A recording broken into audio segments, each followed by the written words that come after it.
Hello guys, आज हम करने वाले हैं chapter second principles of management of business class 12।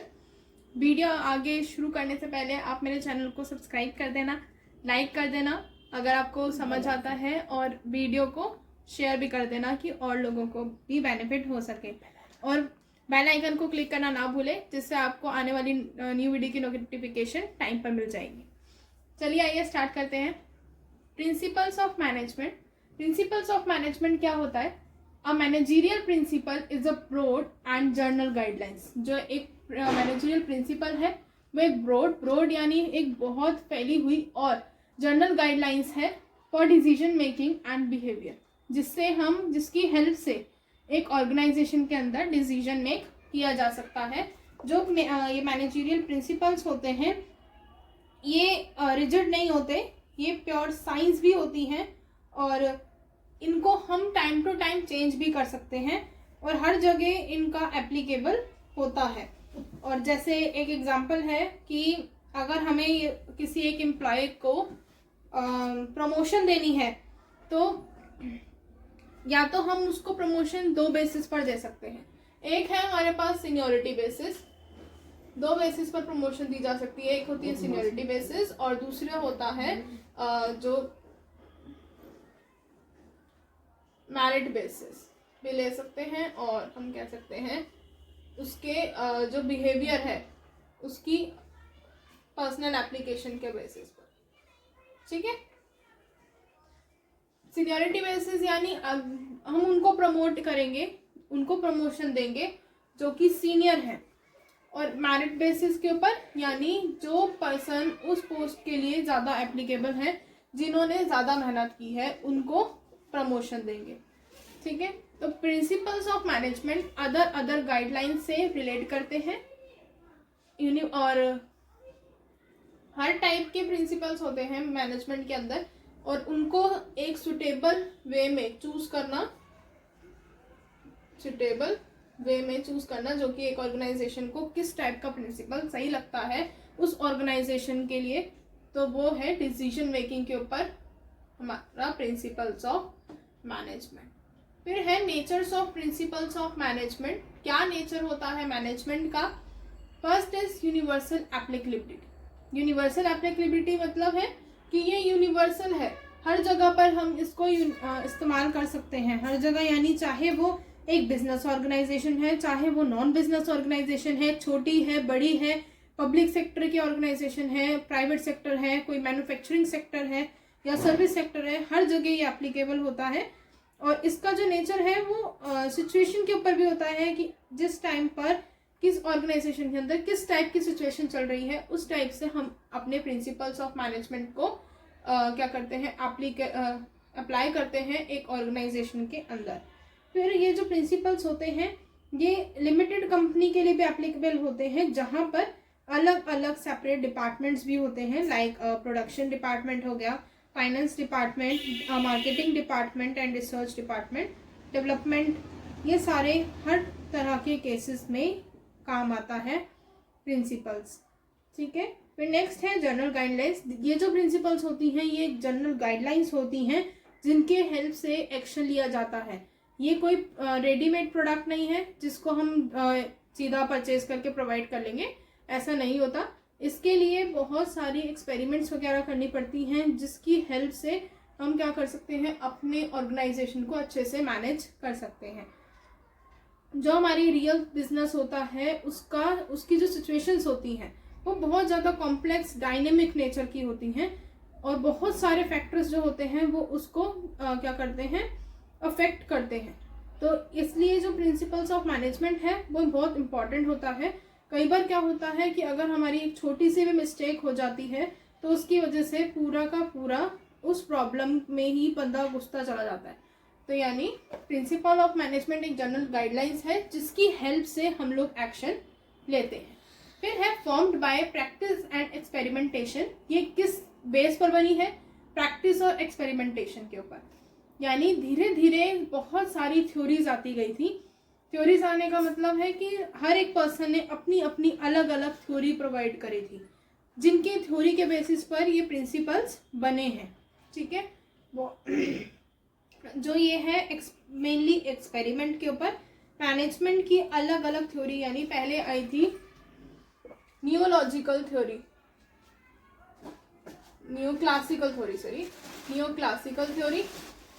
फिर धीरे धीरे करके और थ्योरीज आई जो कि ह्यूमन रिसोर्स पर भी ध्यान देने लगी थी। मॉडर्न थ्योरी, अलग अलग तरीके की थ्योरीज बनी जिनमें उन पर्सन्स ने इसके ऊपर एक्सपेरिमेंट किया, इसको एनालाइज किया, जब जाके हमारे जो मैनेजमेंट है उनके प्रिंसिपल्स बन पाए हैं। फिर है फ्लेक्सिबल, जो ये मैनेजमेंट प्रिंसिपल्स ऑफ मैनेजमेंट है, ये फ्लेक्सिबल नेचर के होते हैं, रिजिड नेचर के नहीं होते हैं। हम जहाँ चाहे सिचुएशन के अकॉर्डिंग इसको मॉडिफाई कर सकते हैं। ठीक है, जैसे हमें ये ध्यान रखना है हमारी ऑर्गेनाइजेशन के अंदर कितना पार्ट हमारा सेंट्रलाइजेशन होना चाहिए। सेंट्रलाइजेशन मतलब सेंट्रलाइजेशन होना चाहिए, डिसेंट्रलाइजेशन होना चाहिए। सेंट्रलाइजेशन मतलब बहुत एक ही पर्सन की पावर, मतलब जो मेन है हेड है उसके हाथ में ही सारी पावर हो। डिसेंट्रलाइजेशन का मतलब है कि और पर्सन्स के हाथ में भी पावर हो। ठीक है, तो इसका नेचर, अगर पहले ऑर्गेनाइजेशन सेंट्रलाइजेशन के ऊपर काम करती थी, सिर्फ मैनेजर के हाथ में सारी पावर होती थी, तो अगर वो चाहे टाइमली तो उसको चेंज कर सकती हैं, उसको मॉडिफाई करके डिसेंट्रलाइजेशन के ऊपर भी जा सकती है। तो इसका मतलब है कि वो फ्लेक्सिबल नेचर की होती हैं, हम जब चाहें उसको मॉडिफाई कर सकते हैं। फिर है मेनली बिहेवियर, जो प्रिंसिपल ऑफ मैनेजमेंट है उनका जो बिहेवियर है वो ह्यूमन बींग्स को इन्फ्लुएंस करने के लिए है, यानी उनको इन्फ्लुएंस करता है कि काम कैसे करना है। उनके ह्यूमन रिसोर्सेज और मटेरियल रिसोर्सेज के बीच में एक अच्छा रिलेशनशिप, बेटर रिलेशनशिप मेंटेन रखता है। ठीक है, फिर है cause and effect relationship. Cause and effect relationship क्या है कि अगर हम कोई भी एक पर्टिकुलर प्रिंसिपल अप्लाई कर रहे हैं, उसका क्या कॉज होगा और उसका उस ऑर्गेनाइजेशन की सिचुएशन पर क्या इफेक्ट होगा, कोई भी एक पर्टिकुलर प्रिंसिपल अप्लाई करने से। फिर इसमें आता है कि हमारी जो रियल लाइफ सिचुएशंस होती हैं वो आइडेंटिकल नहीं होती, तो इस वजह से उनका कोई हम एक्यूरेट कॉज एंड इफेक्ट नहीं निकाल सकते, उसको निकालना डिफिकल्ट हो जाता है। ठीक है, अगर हम इसका एक एग्जांपल लें कि कॉज एंड इफेक्ट रिलेशनशिप, यही वाला कि पहले सेंट्रलाइजेशन पावर थी। ठीक है, सेंट्रलाइजेशन के बेसिस पर ऑर्गेनाइजेशन चल रही थी, अब वो डिसेंट्रलाइजेशन के बेसिस पर चलना चाहती है। तो अगर वो डिसेंट्रलाइजेशन के बेसिस पर चलना चाहती है तो उसका उस ऑर्गेनाइजेशन के ऊपर क्या इफेक्ट होगा, उसका क्या कॉज होगा, कैसे रिलेशनशिप मेंटेन किए जा सकते हैं ऑर्गेनाइजेशन के अंदर, ये ध्यान रखा जाता है in the principles of management. फिर लास्ट है कॉन्टिंजेंट।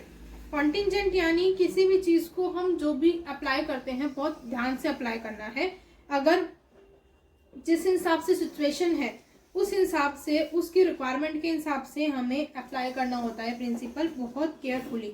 जैसे कि इन एग्जांपल दे रखा है कि जो एम्प्लॉयज़ हैं वो फेयर और जस्ट रेम्यूनरेशन डिजर्व करते हैं, लेकिन फेयर और जस्ट रेम्यूनरेशन सिर्फ एक ही हम लोग एक ही मैथड से नहीं निकाल सकते कि कितनी हमें फेयर और जस्ट रेम्यूनरेशन देनी है।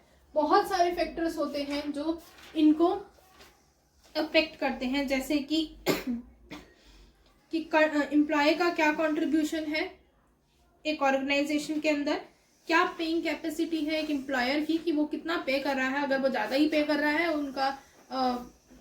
उनकी नीड्स के हिसाब से अगर वो ज़्यादा पे कर रहा है तो फेयर एंड जस्ट रेम्यूनरेशन की ज़रूरत नहीं पड़ती। And also prevailing wage rate, कि क्या वेज रेट है मार्केट के अंदर या सोसाइटी के अंदर, कि अगर कोई पर्सन काम कर रहा है, क्योंकि वेज रेट जो है वो डिफरेंट होता है हर रीजन में भी, तो वेज रेट भी ध्यान रखना पड़ता है कि क्या वेज रेट है एक्चुअली में, उस हिसाब से हम लोग फेयर एंड जस्ट रेम्यूनरेशन देते हैं। इसका एक एग्जांपल यही है कि एम्प्लॉयज़ जो है, अगर मान लीजिए जो एम्प्लॉयर है वो चाहता है कि एक फेयर रेम्यूनरेशन एम्प्लॉयज़ को दी जाए, तो वो क्या करेगा, वो ये देखेगा, उसने बोल दिया कि मैं 10% हर साल दूंगा एक रेम्यूनरेशन, ठीक है, लेकिन अब कंपनी चली गई लॉस में, ऑर्गेनाइजेशन लॉसेस क्लियर करने लग गई है, और लेकिन उस टाइम पे उसकी कैपेसिटी नहीं है देने की, तो वो इस टाइम पे भी अगर देता है तो उसको क्या हो जाएगा, बहुत ज़्यादा लॉस हो जाएगा। तो यानी हर चीज़ अपने ध्यान में रखनी होती है कि केयरफुली हर एक प्रिंसिपल को अप्लाई करना होता है कि हम लोग उस प्रिंसिपल को क्या कर सकते हैं, बियर भी कर सकते हैं कभी या नहीं कर सकते हैं। ठीक है, फिर हमारा significance of management. First one is providing managers with useful insights into reality, यानी जो प्रिंसिपल ऑफ मैनेजमेंट है वो मैनेजर को रियल वर्ल्ड सिचुएशन के अंदर एंटर करने को कहता है। यानी कि वो ये कहता है कि जो हमारी रियल वर्ल्ड सिचुएशन है, जो रियल सिचुएशंस है हमारी लाइफ के अंदर, उसमें भी ये कैसे हेल्प करेगा उसको सॉल्व आउट करने में। क्योंकि जो भी हमारे प्रिंसिपल्स वगैरह हैं या हमारी जो नॉलेज है वो किसके ऊपर बेस्ड होती है, जो भी हमने पिछला किया है, यानी हमारी जो पास्ट मिस्टेक्स हैं उनको सॉल्व कर उनसे सीखें और उस टाइम को कंजर्व करें कि हम लोग जो आगे की हमारी फ्यूचर प्रॉब्लम्स हैं उनको एनालाइज कर पाएँ। फिर है optimum utilisation of resources and effective administration, यानी ऑप्टिमम यूटिलाइज करना है रिसोर्सेज का, चाहे वो हमारे ह्यूमन रिसोर्स हैं चाहे वो हमारे मटेरियल रिसोर्स हैं। तो ह्यूमन रिसोर्स का ऑप्टिमम यूज़ का मतलब है कि जो भी रिसोर्सेज हम लोग यूज़ करने वाले हैं उससे हमें मैक्सिमम बेनिफिट हो सके, maximum benefit with minimum cost. Maximum benefit तो हो, साथ साथ क्या हो, कॉस्ट जो है वो कम आए। ठीक है, तो इस हिसाब से हमें रिसोर्सेज का यूज़ करना होता है। फिर है साइंटिफिक डिसीजंस। जो ये प्रिंसिपल्स हैं मैनेजमेंट के, ये हमें साइंटिफिक डिसीजन लेने में हेल्प करते हैं। साइंटिफिक यानी ऐसे डिसीजन जो फैक्ट के ऊपर बेस्ड हैं, हम जिसको जस्टिफाई कर सकते हैं, और ये डिसीजन हमेशा हमें टाइम पे लेने हैं, रियल सिचुएशन के ऊपर लेने हैं और उनको अच्छे से इवेल्यूट करना है, क्योंकि मैनेजमेंट प्रिंसिपल्स ही हैं जो हमें थॉट्स देते हैं उन डिसीजन को लेने के लिए। और ये ज़्यादा से ज़्यादा लॉजिक होते हैं, ना कि एक ब्लाइंड फेथ होते हैं। और जो मैनेजमेंट डिसीजंस हैं वो प्रिंसिपल्स के ऊपर लेने होते हैं जो कि बिल्कुल फ्री होते हैं बाइस से। बाइस यानी कहीं पर भी हम कोई धोखाधड़ी नहीं कर सकते। सिग्निफिकेंस का मेनली मतलब ये भी होता है कि इम्पोर्टेंस क्या है, management of principles of management की क्या इम्पोर्टेंस है। ठीक है, फिर है meeting with changing environment requirements, यानी जो प्रिंसिपल्स ऑफ मैनेजमेंट का क्या नेचर था, जनरल गाइडलाइंस प्रोवाइड करते हैं जिससे हम अपने प्रिंसिपल्स को क्या कर सकते हैं, मॉडिफाई, अपने ऑर्गेनाइजेशन के रूल्स को मॉडिफाई कर सकते हैं जैसे जैसे हमारी सिचुएशंस बदलती हैं। ठीक है, अब जो हमारा मैनेजमेंट है वो ये प्रोवाइड करता है कि जो भी चेंजिंग इन्वायरमेंट है, इन्वायरमेंट में चेंज एक्सटर्नल फैक्टर्स से भी आ सकता है और इंटरनल फैक्टर से भी आ सकता है। जिस हिसाब से चेंज आया है उसको हमें उस चेंज को अडेप्ट करना होगा।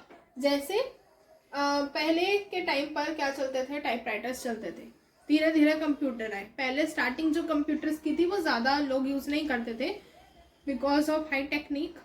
तो धीरे धीरे जब और पर्सन्स ने उसको यूज़ करना स्टार्ट करा तो टाइपराइटर्स की जो वैल्यू है वो तो कम हो गई, लेकिन उस इन्वायरमेंट में अडेप्ट करना ज़रूरी होता है बिकॉज ऑफ कंपटीशन, कि आप कंपटीशन में सरवाइव कर सके, मार्केट में बने रहें।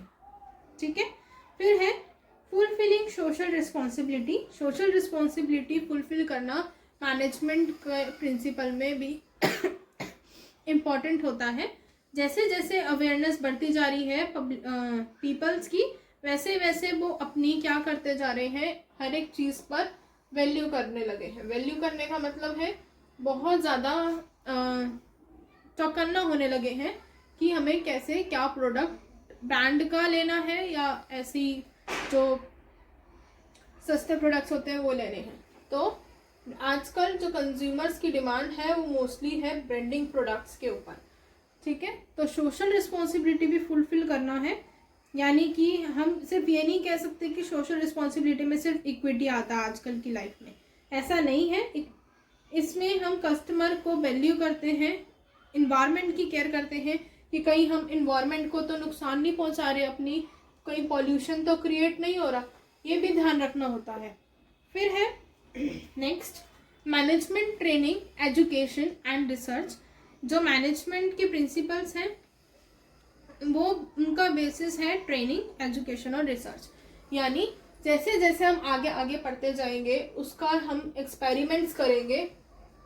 जो भी ये प्रिंसिपल्स आगे हम पढ़ेंगे वो पूरे के पूरे एक्सपेरिमेंट्स पर बेस्ड है, यानी एक ऐसे ऐसे पर्सन्स हैं जिन्होंने अपनी लाइफ में एक्सपेरिमेंट्स किए हैं, अपनी लाइफ को जज करा है, उसके बेसिस पर इन प्रिंसिपल्स को बनाया गया है। तो और आजकल जो है प्रोफेशनल कोर्सेज भी बने हुए हैं for the principles of management करने के लिए, जो कि जो मैनेजर्स होते हैं अलग से मैनेजमेंट के लिए हम स्पेशलिस्ट वगैरह रखते हैं, तो उसमें स्पेशलिस्ट बनने के लिए बहुत सारे कोर्सेज भी हैं, जैसे MBA master of business administration, BBA bachelor of business administration. ये सारे पार्ट्स हैं किसके अंदर, प्रिंसिपल्स के अंदर, जो कि बिगिनिंग लेवल पर होते हैं। और आज इतना ही करेंगे। नेक्स्ट आएगा हमारा प्रिंसिपल्स आ जाएंगे, और प्रिंसिपल्स जो हैं वो 2 टाइप के प्रिंसिपल्स हैं, यानी 2 पर्सन्स के प्रिंसिपल्स हैं। एक है फ्योल का, दूसरा है टेलर का। फ्योल ने जो प्रिंसिपल्स दिए हैं वो अपनी जजमेंट से दिए हैं, टेलर ने भी अपनी जजमेंट से दिए हैं। टेलर के जो प्रिंसिपल्स हैं हम उनको साइंटिफिक प्रिंसिपल्स ऑफ मैनेजमेंट के नाम से जानते हैं, तो वो हम नेक्स्ट वीडियो के अंदर करेंगे।